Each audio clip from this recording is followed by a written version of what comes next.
11 দিন পর Adham jail থেকে বের হয়েছে। ওয়াশিংটনে তখন রাতের রাজত্ব চলছে। সামরিক বাহিনী এবং এজেন্টদের ট্র্যাপে ফেলে মুয়াজ বাধ্য করেছে কয়েক ঘন্টার জন্য আধামকে খোলা আকাশের নিচে উন্মুক্ত ছেড়ে দিতে। 5 জন সোলজার আধামের সঙ্গে গাইড করছে। সামনে পিছনে সেনা সদস্যদের গাড়ি আর মাঝে কুখ্যাত ক্রিমিনাল অ্যাডামকে রাস্তায় টহল দেওয়া হচ্ছে, যেন মুয়াজের মাধ্যমে পালাতে না পারে। আধাম মুয়াজের কাঁধে মাথা এলিয়ে চোখ বুজে আছে। সোলজাররা মায়া মায়া চোখে তাকিয়ে আছে আধামের দিকে। ছেলেটা নির্দোষ হয়েও কষ্ট করছে।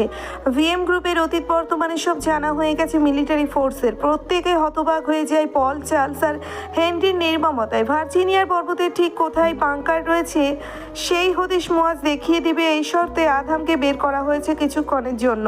পল এবং তার সঙ্গীরা 3টে পিশাচ ছিল, এই সংবাদ পৌঁছে গেছে সর্বত্র। এই কারণে ভিএম গ্রুপের কার্যসিদ্ধি মিডিয়ার কাছে আপাতত গোপন রাখা হয়েছে।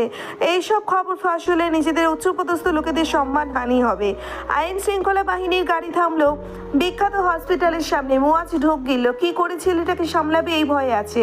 আলতো করে আধামকে ডেকে তুলল মুয়াজ। হসপিটাল থেকেও ভাবান্তর হলো না ক্ষুধার্ত মানবে। বড্ড অসহায় কণ্ঠে আবেদন করলো, মুয়াজ ভাই আমাকে কিছু খেতে দিন।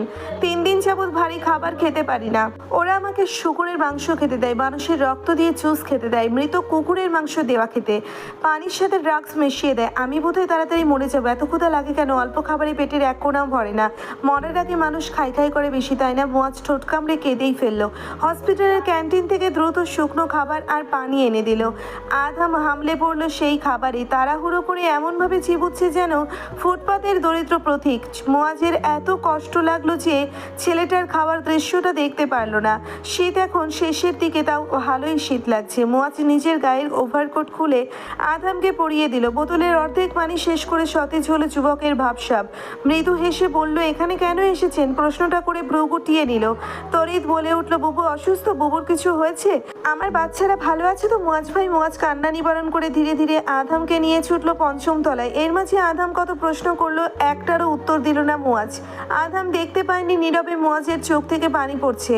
ওয়েটিং রুমের বেঞ্চে আধামকে বসিয়ে মুয়াজ ছোট গলায় বলতে লাগলো, তোমার সীমাহীন কষ্ট হলে গলা ছেড়ে কাঁদবে, ভেতরে রেখে দিও না। যেভাবে কাঁদলে তোমার মনকে একটু খুলে দেওয়া যায় সেভাবেই কেঁদো। ফ্যালফ্যাল করে চেয়ে থেকে আধাম বলল, রকি আর ম্যাক্স এখনো জেলে?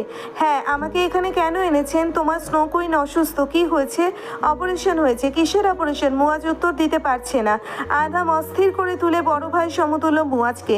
তখনই আয়েশা কেঁদে মুখ ফুলিয়ে তোয়ালে মুড়িয়ে একদম ছোট্ট কি জানি একটা বস্তু আধামের কোলে রেখে বিড়বিড় করে কেঁদে বলে দিল, আপনার মাইয়া হয়েছিল, পাপড়ির বইন হয়েছিল। অবলা আধাম কোলে রাখা 6 মাসে মৃত বাচ্চাটাকে একবার দেখে আর একবার দেখে মুয়াজকে। ঘোলাটে চোখে অশ্রুসজল নয়নে মুয়াজ কোনো রকমে ব্যক্ত করে, ম্যাক্সের বোন কাইলি আমাকে সন্ধ্যার পর জানিয়েছে তোমার স্ত্রীর অবস্থা ভালো না। জ্যাকসন আঙ্কেল অলরেডি পূর্ণের মাকে হসপিটালাইজড করেছে। আমি এসে শুনলাম আল্ট্রাসাউন্ড রিপোর্টে এসেছে 6 মাসের বেবিটা পেটেই 8 ঘন্টা আগে মারা গেছে। মারা যায়নি, মেরে ফেলা হয়েছে স্লো পয়জনের মাধ্যমে। 2 দিন আগে তোমার স্ত্রী অসুস্থ হওয়ায় কাইলি আর আয়েশা মিলে হসপিটালে এনেছিল। তখন আমি ব্যস্ত ছিলাম, তাই সঙ্গে থাকতে পারিনি। সেই সময় ক্লারা, ওই মেয়েটা যে তোমাকে জেলে সেডিউস করতে ব্যর্থ হয়েছে এবং আহত হয়েছে, তোমার হাতে সেই ক্লারা স্লো পয়জন ইনজেক্ট করে দিয়েছে তোমার স্নো কুইনের মাঝে। বাচ্চাটা সারভাইভ করতে পারেনি। 2 দিনের অল্প অল্প ব্যথাকে গুরুত্ব দেয়নি তোমার ওয়াইফ। আজকে বেবিটা মরে যাওয়ার দীর্ঘ 7 ঘন্টা পরে আচমকা মারাত্মক ব্যথা বেড়ে যায়। ডক্টর বলল একটা 9 মাসের বেবি নর্মাল ডেলিভারি হলে যেমন পেইন হয় তেমন পেইন উঠেছিল তোমার স্ত্রীর। মৃত 6 মাসের বাচ্চাকে নর্মাল ডেলিভারির মাধ্যমে প্রসব করালে মায়ের মৃত্যু নিয়ে ঝুঁকি ছিল, তাই তৎক্ষণাৎ ওটিতে নিয়ে যায় এবং অপারেশন করা হয়। আধাম নিষ্পলক নিষ্প্রভ হয়ে শোনে মুয়াজের সমস্ত কথা। প্রতিক্রিয়া করার জ্ঞান তার নিরুদ্দেশ। মুয়াজের গলা কাঁপছে পরের কথাগুলো বলতে। তবুও বলে, তোমার স্ত্রী 2 ধরনের কষ্ট করেছে, নর্মাল ডেলিভারি এবং সিজারিয়ান ডেলিভারি। 2 লেভেলের শারীরিক কষ্ট। 1 সপ্তাহ পর বেবির 6 মাস শেষ হয়ে 7 মাসে পদার্পণ হতো। আর মুয়াজ বহু কষ্টে জানালো, তোমার বুবুর জানাজা আমি পড়িয়েছি। ওয়াশিংটনে আদনানের বউ মারিয়ামের সাথে বৃদ্ধ চিত্রা দেওয়ানির সমাধি হয়েছে। তিনি হার্ট অ্যাটাক করে মৃত্যুবরণ করেছেন। তোমাকে নিয়ে চিন্তা করে জীবনের শেষ পাতা ফুরিয়েছেন। মৃত্যুটা হয়তো এভাবেই ছিল। বুবুর মৃত্যুতে তোমার স্নো কুইন ভেঙে পড়ে আর তখনই অসুস্থ হওয়ার কারণে হসপিটালে এসেছে। এই সুযোগে ক্লারা প্রতিশোধ নিয়েছে তোমার উপর। তুমি হয়তো ক্লারাকে এমন কিছু বলেছ যার বদলা অনাগত বাচ্চাটার উপরে নিয়েছে। আমি যখন বুবুর জানাজায় ছিলাম তখন ক্লারা জঘন্য কাজটা করেছে। আমি সান্ত্বনা দেওয়ার কোনো ভাষা খুঁজে পাচ্ছি না আধাম। তবে শুক্রিয়া করো, তোমার অর্ধাঙ্গিনী মরার পর থেকে ফিরে এসেছে। অত্যন্ত রিস্কের সাথে অপারেশন হয়েছে, বেবিটা গেছে, কিন্তু মা তো আছে। তোমাদের আরও 2টো সন্তান আছে। আল্লাহ চাইলে আগামী আগামীতে একই মায়ের পেটে কেউ আসবে, তাই এখন ভেঙে পড়লেও সহধর্মিনী বেঁচে আছে, এখানে তুমি অনেকটা নিস্তার পাচ্ছ। বোবা মানুষের ন্যায় বসে আছে আধাম। উইলিয়াম তারা দিল স্থান ত্যাগ করতে। মুয়াজ খেপে গিয়েছে উইলিয়ামের উপর। কেউ কতটা পাষাণ হলে এমন একটা নিষ্ঠুর সময়ে এভাবে তাগাদা দিতে পারে? আয়েশা ফ্যাচ ফ্যাচ করে কেঁদে বলল, কাইলির লগে পূর্ণ আর পাপড়ি বাসায় আছে, ওরা মনে হয় কান্দে।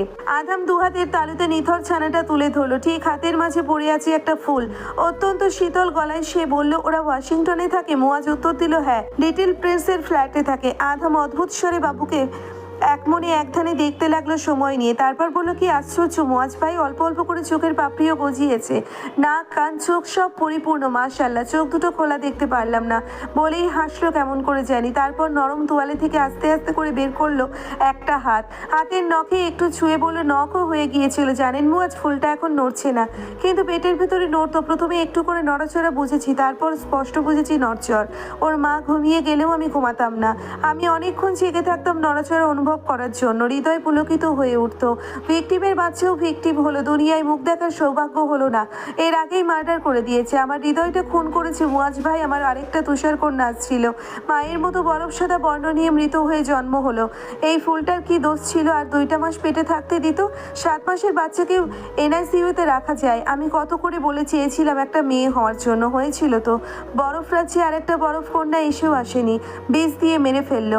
ক্লারা আমার মেয়েটাকে মারেনি, মেরেছে আমার ভগ্ন দুর্বল হৃদয়টাকে। জাস্ট বলেছিলাম আমার ওয়াইফ প্রেগনেন্ট, আর এতেই খবিশ মহিলা এমন পয়জন দিল যেন মা এবং বেবি দুজনেই মৃত্যুর স্বাদ নেয়। আল্লাহর কাউকে সাধ্যের বাইরে কষ্ট দেন না, তাই স্নো কুইনও ভিক্ষা দিয়েছেন এই যাত্রায়। মুয়াজ বেঞ্চ থেকে ধারাম করে দাঁড়িয়ে গেল। আধামের হৃদয় বিদারক অবস্থা অবলোকন করা সম্ভব হচ্ছে না। নিউ ইয়র্কের হসপিটালের করিডোরে এভাবেই আধাম একদিন এক তুষার কন্যার কানে আজান দিয়েছিল, ঠিক আজ ওয়াশিংটনের হসপিটালের করিডোরে আর এক নিথর তুষার কন্যার কানে আজান দিচ্ছে। এইরকম মর্মাহত পরিবেশ আর হতে পারে কি? সূরা মুমিনুনের 12, 13, 14 নম্বর আয়াত তেলাওয়াত করলো উচ্চস্বরে। 3টি আয়াতের অর্থ হলো, নিশ্চয়ই আমি মানুষকে মাটির সারাংশ বা উপাদান থেকে সৃষ্টি করেছি, অতঃপর আমি তাকে শুক্রবিন্দু রূপে এক সংরক্ষিত আধারে স্থাপন করেছি। পরে আমি শুক্রবিন্দুকে জমাট বাঁধা রক্তে পরিণত করি, এরপর জমাট বাঁধা রক্তকে মাংসপিণ্ডে পরিণত করি, এরপর মাংসপিণ্ডকে অস্থি মজ্জা বা হাড্ডিতে রূপান্তর করি, এরপর হাড্ডিকে মাংস দিয়ে ঢেকে দিই, আর সবশেষে তাকে এক নতুন সৃষ্টিতে রূপ দিই। কাজেই সর্বাপেক্ষা উত্তম স্রষ্টা আল্লাহ কতই না মহান। নিস্তব্ধতায় ছেয়ে গেল হসপিটাল। পবিত্র তেলাওয়াতের মূর্ছনায় বাকরুদ্ধ করেছে সুস্থ অসুস্থ উপস্থিত সবাইকে। মার্কিন সৈনিকরা ভাষা হারিয়েছে। মুয়াজ এবার আর নিজেকে ধরে রাখতে সক্ষম হলো না। অবাধ্য নোনা জলের ধারা বইতে লাগলো। মুখ চিপে কাঁদছে মুয়াজ শেখ। আধাম ও মৃত বাচ্চাকে হাতের তালুতে রেখে এই 3টি আয়াত কেন পাঠ করলো তা স্পষ্ট বুঝতে পারছি মুয়াজ। উক্ত আয়াতে মায়ের পেটে বাচ্চার ভ্রূণ শুরু হওয়া থেকে পূর্ণাঙ্গ হওয়া পর্যন্ত নিখুঁত বর্ণনা রয়েছে। আধাম একটুও কাঁদছে না। অবুধ শিশু অসুস্থ হলে যেভাবে তাকিয়ে থাকে সেভাবেই তাকিয়ে আছে ছোট বেবির মুখের দিকে। খুব করে পূর্ণর কথা মনে পড়ছে। পূর্ণর চেহারাটা ফাঁসছে হাতের তালুর মধ্যিখানে পড়ে থাকা বাবুটার পানপাতা পুতুল পুতুল মুখে। নিজের ওরসের কানে কানে ফিসফিস করে বলল, তুমি খুব ছোট, এতটাই ছোট যে বাবার 2 হাতের আঁচলাই তোমার জায়গা হয়েছে। শুধু হাতের আঁচলাই নয়, বাবার অন্তরের সূক্ষ্ম সুনিপুণ স্থানে তোমার জায়গা রয়েছে এবং রয়ে থাকবে সারা জীবন। আমি তোমাকে কখনোই ভুলবো না আম্মু। আমার আরেকটা শান্তি তুমি, অযোগ্য বাবার সন্তান তুমি। আমিও ভিকটিম, তুমিও ভিকটিম। বুবু বলেছিল দাদুভাই তোকে কিছু না কিছু হারাতে হবে। হারালো তো, এই যে তুমি হারালে, আমার বুবু হারালো। শেষবার দেখতেও পারলাম না বুবুকে। আমার প্রিয়জনদের শেষ সময় দেখতে পারি না, জানাজায় শরীক হতে পারি না। কি ভাগ্য আমার, আজকে আমার শোক স্পর্শ করতে পারছে না। বুবুর জন্য পরাণ খাক খাক হয়ে গেছে। আমি কাকে বুবু বলে ডাকবো? আমার জন্য চিন্তা করার মায়া করার বয়স্ক মানুষটা আর নেই। ঝটপট আধাম দাঁড়িয়ে গেল। তারপর মুয়াজের কাছাকাছি গিয়ে বলে, বুবুর সাথে এই ফ্লাওয়ারটাকে রেখে দিয়েন মুয়াজ ভাই, কবর দিয়েন। বলতে পারছি না, আমার শব্দগুলোই কবর হয়ে গেছে। হাতের আঁচলা থেকে ফ্লাওয়ারকে মুয়াজের হাতে রেখে কোমল করে একবার চুমু দিল কন্যার ছোট্ট কপালে। তারপর আনমনে বলল, মাম্মাম বলেছিল যে এই বাচ্চারা ছোট বয়সে মারা যায়, সেই বাচ্চারা নাকি ঐশ্বরিক সুন্দর হয়। মুয়াজ সাই জানানোর পরে আধাম দেখতে গেল সহধর্মিণীকে। সৈনিকরা স্থবির হয়ে আছে এক জরাজীর্ণ ব্যক্তির ভেঙে পড়া অজ্ঞাত পূর্ণিমার স্ট্রেচারের ধারে দাঁড়ালো ভগ্ন সত্তা। কাটা পেটে দৃষ্টি দিয়ে ঝরঝরিয়ে বিসর্জন দিল মোটা মোটা অশ্রু। যেদিন অস্ত্র শস্ত্র স্পোর্টসের কাছে ধরা পড়েছে সেদিন এই পেট থেকে একটা সাড়া পেয়েছিল হতভাগা পিতার পিঠে। উঁচু পেটটা কেটে না আর নিতে পারছে না এই শোকের মাতম। খুব সাবধানে প্রিয়তমাকে বেডে শায়িত করে পকেট থেকে বের করলো lip gloss. Phone, wallet, passport সহ যাবতীয় কিছু সার্চ করে সরিয়ে নেওয়ার সময় এই লিপ গ্লোসটাও ছিনিয়ে নিচ্ছিল, কিন্তু আধাম মূল্যহীন লিপ গ্লোসটা দেয়নি। তার কাছে এর দাম অনেক, রেখে দিয়েছে পকেটের এক কোণে। কয়েদিদের কমলা রঙের ঢিলে ঢালা পোশাকের উপরে মোয়াজের দেওয়া ওভারকোট পরা আধামকে কতটা বিবর্ণ, কতটা বিধ্বস্ত লাগছে তা যদি পূর্ণিমা দেখতে পেত।